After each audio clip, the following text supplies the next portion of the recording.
Fala pessoal, tudo bem com vocês? Mais um vídeo e o vídeo de hoje, pessoal, tá bombando. A notícia do aumento da Selic tá em todos os meios de comunicação. Você abre aqui o YouTube, já aparecem notificações de vídeos, solicitações de vídeos, imagens de que a Selic aumentou, todo mundo desesperado. Mas qual que é a consequência do aumento da Selic? O que isso afeta na minha vida de brasileiro, trabalhador, consumidor, investidor? O que isso muda na nossa vida? Influencia em algo? Primeiro, pessoal, que a Selic ela foi para 14,25. O Copom, na última reunião, decidiu aumentar essa taxa Selic. E o Copom é o Comitê de Políticas Monetárias. É aquele grupo, aquela comissão específica e escolhida para tratar de assuntos econômicos do país. E a taxa Selic, ela é o principal mecanismo que o Copom tem, que esse comitê tem para controlar a inflação. É o seguinte, quando o consumo de um país está aumentando e o índice de preços aumenta, uma forma que tem do Comitê de Políticas Monetárias Copom de controlar esse consumo é aumentando a taxa de juros. Por quê? Porque se as coisas ficam mais caras, a tendência é que as pessoas diminuam o consumo. Então, por isso que eles aumentam os juros. E por que os juros deixam as coisas mais caras? Pensa comigo, se você precisa usar o cartão de crédito, os juros do cartão de crédito irá aumentar porque é baseado também, de uma certa forma, na taxa Selic. Se você precisa fazer um financiamento, você precisa também pagar os juros. E os juros, na maioria das vezes, tem base como a taxa Selic. E aí, um empresário que tem uma empresa que precisa comprar uma máquina nova para aumentar a produção e aumentar a oferta de produtos que podem influenciar no preço, ele vai esperar ou pensar uma ou duas vezes antes de fazer aquele financiamento porque está mais caro. Se uma pessoa vai comprar uma máquina de lavar, uma geladeira, e vai pagar no carnê, os juros estarão mais caros. Então, o aumentar a taxa Selic obriga, entre aspas, o brasileiro a parar, refrear, e aí os preços tendem a diminuir. Eu sei que nem sempre essa regra é 100% assertiva. Nos últimos meses, a Selic continua aumentando, mas a inflação também continua aumentando. Ou seja, nem sempre dá certo a ideia do Copom de aumentar a Selic. O fato é que os preços continuam subindo e o consumo continua sendo mais caro para o brasileiro. Você vai no mercado e as coisas estão mais caras, ou seja, a inflação está subindo. Uma forma de tentar controlar a inflação é aumentando a Selic. Então, para nós brasileiros que gostamos de usar o cartão de crédito, fazer um financiamento de uma casa, de um carro, enfim, sem considerar se isso é viável ou não financeiramente, não é esse ponto aqui nesse vídeo, mas sim que vai ficar mais caro do que estava antes, né? Porque aumentou e quase 15%. E a expectativa é que possa chegar nesses 15% nas próximas reuniões. Até porque o comitê se reúne de tempos em tempos para tratar desses assuntos econômicos do país. E falando de economia, o Brasil não está muito bem economicamente falando. Isso reflete lá na ponta para nós brasileiros que pagamos a conta do mercado, da luz, da água, enfim, de vários locais onde precisamos consumir obrigatoriamente. Então não é tão simples igual o presidente fala, né? Se tá caro, não compra. Não é tão simples assim. É muito mais complexo para resolver a situação do país. E gestão seria uma ótima opção, uma melhoria do nosso país. A gestão é o que estamos vendo muito em nosso país, uma boa gestão, uma boa administração econômica. Mas estamos aqui no país, temos que continuar trabalhando, seguindo em frente com nossos propósitos, continuar investindo, porque assim a gente consegue pelo menos mudar a nossa realidade, já que mudar a realidade de um país não é tão simples igual alguns imaginam. Há uma expectativa da taxa Selic chegar nesses 15% ao ano, aí ficaria mais caro do que já está o crédito, enfim, financiamento, consumo, mas ao mesmo tempo a expectativa do comitê é que dê uma esfriada aí no aumento da Selic, pelo menos nos próximos meses, a partir de maio, que comece a cair. Falando de investimento, o que isso muda nos investimentos? Na nossa vida vai ficar mais caro ali os financiamentos, crédito, enfim, preço de algumas coisas. Mas no nosso investimento, que é o que eu falo aqui no canal, que eu invisto em renda variável, em fundos e ações. Seguinte, pessoal, com o aumento da Selic, o CDB, que é quando você empresta dinheiro para o banco te devolve esse dinheiro na forma de juros, ele te paga juros por isso, e geralmente ele te paga indexado no CDI, ou seja, o rendimento rende 100% do CDI, 110% do CDI. Como que isso funciona? Se a taxa Selic hoje está 14,25, o CDI vai estar em 14,15. É 0,10 a menos do que a Selic. Ou seja, se você deixar o dinheiro na caixinha do Nubank, no porquinho do Banco Inter, vai render 14,15% ao ano. Claro que tem o IR aí, de tabela regressiva, tem o imposto de renda em cima, mas olhando para esse cenário, a renda fixa está muito atrativa. Você consegue encontrar LCAs muito boas, você consegue encontrar CDBs muito bons, LCIs muito boas. A renda fixa, de maneira geral, está muito atrativa. E o que isso impacta na bolsa de valores, nos investimentos que eu faço aqui para vocês?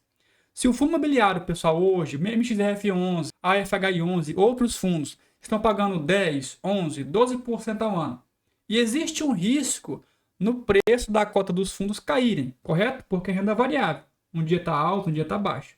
As pessoas pensam o seguinte: por que eu vou investir nesse fundo imobiliário que paga 12% ao ano, que me traz um risco maior porque é renda variável, se eu posso colocar esse dinheiro numa LCI, no LCA, no CDB ou no Tesouro Direto, que rende 14,25, 14,15 ou até mais ao ano com menos risco? É isso que acontece. As pessoas tiram o dinheiro da bolsa de valores, colocam na renda fixa porque é mais atrativo, é mais rentabilidade no curto prazo, nesse cenário econômico que o país está. E acontece muito isso. Aí a bolsa geralmente despenca, os fundos imobiliários continuam caindo, existe essa crise no meio variável dos investimentos por conta do aumento da taxa Selic. Só que isso não é bom para um país de maneira geral. Controlar o país com base em altos juros traz um impacto econômico para nós brasileiros, para o consumo, enfim, para o desenvolvimento econômico do país. E isso não é bom. Por mais que investir nesses títulos sejam atrativos, pensa comigo, como que a renda fixa do país está pagando mais do que as empresas do país? O que movimenta esse Brasil aqui não é título público, o que movimenta esse Brasil não é renda fixa, não é os bancos que movimentam esse país, mas quem movimenta, quem faz a economia, o PIB crescer, são as empresas que geram empregos, economia, dinheiro, oportunidade e fazem tudo isso, produzem para ser consumido, são as empresas. Então imagina, se os juros do país, se está sendo mais atrativo investir em título do Tesouro Nacional, em bancos, do que nessas empresas, faz sentido isso? Que a economia do país esteja mais pautada em títulos públicos, em renda fixa, do que na economia, do que movimenta a economia, que são as empresas? Então, assim, para o país, isso não é bom, não é um cenário ideal, mas é o que tem para hoje, né? É controlar aí a inflação com base no aumento destes juros, a refrear o consumo e conseguir, de certa forma, controlar a inflação que está desenfreada, tudo aumentando os preços, ovos aumentando os preços, o café aumentando os preços. Você vai no mercado, sai com 2, 3 sacolas ali a 200, 300 reais, muito caro. E aí a gente paga a conta no final. E a Selic continua aumentando, pessoal. É bolsa de valores caindo, é fundo imobiliário caindo, é financiamento caro, é inflação alta. E esse é um cenário que estamos vivendo aí preocupante do nosso país. E aí, Fábio, falando de renda fixa, tem oportunidade de investimento? Tem, pessoal. E agora com esses juros altos, pessoal, colocar reserva de emergência numa caixinha do Nubank, no porquinho do Banco Inter, porque tem liquidez diária, você consegue resgatar e aí rende bastante por essa alta de juros. O banco ele te paga mais por esses juros altos. Só que é aquele negócio, né? Se o banco ele vai te pagar mais porque os juros aumentou, quem pegar emprestado do banco também vai pagar muito mais. Por quê? Eu vou pegar R$1.000 emprestado aqui do Fábio e vou pagar para ele 14,25%. Só que o João precisa desses R$1.000 e o banco vai emprestar para ele. Você acha que o banco vai cobrar 14,25% ao ano? Com certeza não. O banco vai aumentar esses juros. E o spread bancário hoje do país é um dos maiores. O que é o spread? É a diferença de quanto o banco te paga quando você empresta dinheiro para ele e o quanto você paga quando você pega emprestado. Você empresta 1.000, ele te paga X. E aí você pega emprestado 1.000 e paga Y. Ou seja, você paga muito mais para um banco do que ele te paga quando ele te pega esse dinheiro emprestado na forma de CDB, que é o que acontece, né? Você colocou o dinheiro no CDB ali, na caixinha você está emprestando dinheiro para ele. Então ele pega aquele dinheiro e empresta para uma outra pessoa que está precisando com juros muito maior. Aí essa diferença do que ele te paga e do que ele te cobra para outra pessoa, né, do que ele cobra para o Joãozinho, essa diferença que nós chamamos de spread. E o spread do país é muito alto. E assim os bancos faturam milhões. Eu invisto em banco, né? Santander, Banco do Brasil, Bradesco, como eu tenho mostrado para você. Então, lucrando esses bancos eu consigo lucrar também. Mas no final da conta, quando nós olhamos fazendo o cálculo, nós pagamos muitas coisas para os bancos mesmo, principalmente com juros altos. Então, financiar casa agora está muito mais caro. Financiar carro, moto, qualquer tipo de financiamento vai estar mais caro a partir de agora. E eu quero mostrar para você, se você gosta de renda fixa, eu não mostro muito renda fixa aqui no canal, de repente pode ser uma oportunidade para investir em renda fixa aqui nesse momento, enfim, pode vir novidade, você tem que se inscrever no canal, ativar o sininho, tá por aqui para você conhecer as novidades.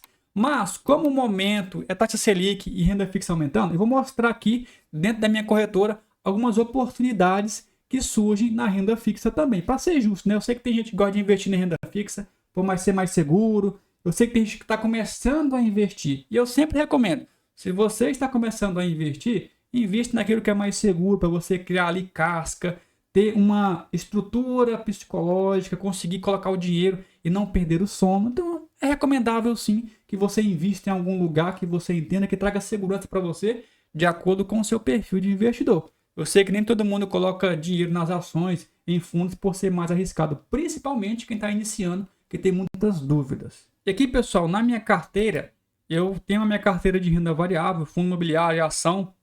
Como eu tenho mostrado para vocês ultimamente, eu tenho mostrado aqui que tem crescido a carteira, tem conseguido aportar valores consideráveis nos meses aí que tem se passado. Mas não é fundo imobiliário e ação que eu quero te mostrar, é renda fixa. Então vem aqui, renda fixa. Vai me trazer as opções aqui dentro da Rico, né? Vai te explicar o que é renda fixa, você pode dar uma leitura, aprender um pouco mais. O que nos interessa aqui nesse ponto é esses produtos. Então eu venho aqui, pessoal, tem uma relação de investimento que eu preciso identificar se faz sentido com o meu perfil. Vamos lá, olha só. Temos o CDB do Banco RCI com 100% do CDI. Significa que a rentabilidade dele vai ser 14,15% ao ano, certo? Ele tem um risco aqui, grau 3, aplicação mínima de 50 mil, certo? Então, nem toda pessoa consegue investir, precisa ter 50 mil para investir. Nesse caso aqui tem outras, ó, 100% do CDI, a liquidez diária você consegue sacar diariamente, que é do Banco XP SA, o risco 1, o valor mínimo de aplicação é R$1.000, certo? Tem a quantidade disponível de 197 mil. E aí você vem aqui, tem CDB do Banco Realize, algumas LCA do Banco Sicredi, LCA 91% do CDI, 92%. A vantagem da LCA e LCA é que ela é isenta de imposto de renda. E o CDB, se você emprestar dinheiro para um banco, você acaba pagando ali um imposto de renda em cima do lucro que você teve. Vamos fazer uma simulação para você. Vamos fazer aqui um exemplo com esse Banco Master de vencimento de 2028, certo? 113% do CDI que vai ser pago esses juros no vencimento. No dia 11 de 2 de 28, se você aplicar nele, você vai ter ali um rendimento de 113% do CDI e então um rendimento superior a 14%. Então eu acrescentei aqui na calculadora. Vamos fazer uma simulação de quanto vai me render esse valor aplicando R$1.000. Vou simular aqui. Ele me traz o seguinte: vai vencer no mês 2 de 28, em fevereiro, eu apliquei R$1.000, vai dar 1.055 dias corridos de investimento, a rentabilidade é 113% do CDI. Aqui tem alguns detalhes, tá? Você vai receber uns juros de 47,2% em cima do que você investiu. Você vai investir R$1.000, no final desse período de 1.055 dias, você vai ter R$1.555,40. Você vai pagar um IR de R$ 83,31, que é 15% do lucro. E você vai ter um resultado líquido de R$ 1.472, que dá aqui, ó, R$ 472 de juros recebidos nesse período, que dá 14,07% ao ano, com um risco bem pequeno, certo? Então, assim, por isso que a renda fixa ela é mais atrativa nesses períodos de alta de juros. Você pode fazer a simulação aqui, pessoal, com qualquer um desses itens. Você pode colocar aqui, se eu investir, se eu voltar aqui e colocar 10 mil reais, e se eu simular, vai me trazer a mesma simulação. Eu vou investir 10 mil reais, eu vou ter bruto 15.554,03, vou pagar um IR de 15% de R$ 833,10, eu vou ter líquido 14.720. Vai me render nesse período R$ 4.720,92 líquidos. Vai ser um rendimento anual de 14%. Muito acima de muitos fundos imobiliários aí, muitas ações. Então, assim, a renda fixa é mais atrativa nesses períodos de alta de juros. Você pode simular com qualquer um que você quiser, fique à vontade. Eu uso a corretora Rico. Ela não está me pagando para anunciar ela aqui, tá? É a que eu uso. Você pode usar e fazer simulação em qualquer outro banco. Fica a teu critério. Você tem um banco aí, faça a sua simulação. Veja se faz sentido para você, para o teu perfil de investidor. E é isso aí, pessoal. Renda fixa atrativa, juros do país alto, renda variável aí, com um pouco de crise, ao mesmo tempo trazendo oportunidade, já que muita gente está vendendo, bolsa cai, ativos cai, ficam mais baratos, enfim, é importante avaliar esses critérios também. E o fato é, pessoal, a taxa Selic não vai se manter a 15% há muito tempo, isso não é bom para o país. Então, a expectativa é que daqui a uns tempos ela reduza, ela caia, e aí volte com valores de rentabilidade na renda fixa um pouco menores, tá bom? Tenha isso em mente. E aí você vai saber se faz sentido para você investir em renda fixa. Esse é um cenário interessante para esse tipo de investimento. Se você gosta desse conteúdo, deixa o teu like. Se você não é inscrito, não é inscrita, se inscreve no canal. Não ouse sair desse vídeo sem se inscrever no canal. Toda semana tem vídeos novos para você. É importante que você se inscreva, ative o sininho para receber essas notificações, certo? Muito obrigado por ter ficado até aqui e eu te espero no próximo vídeo.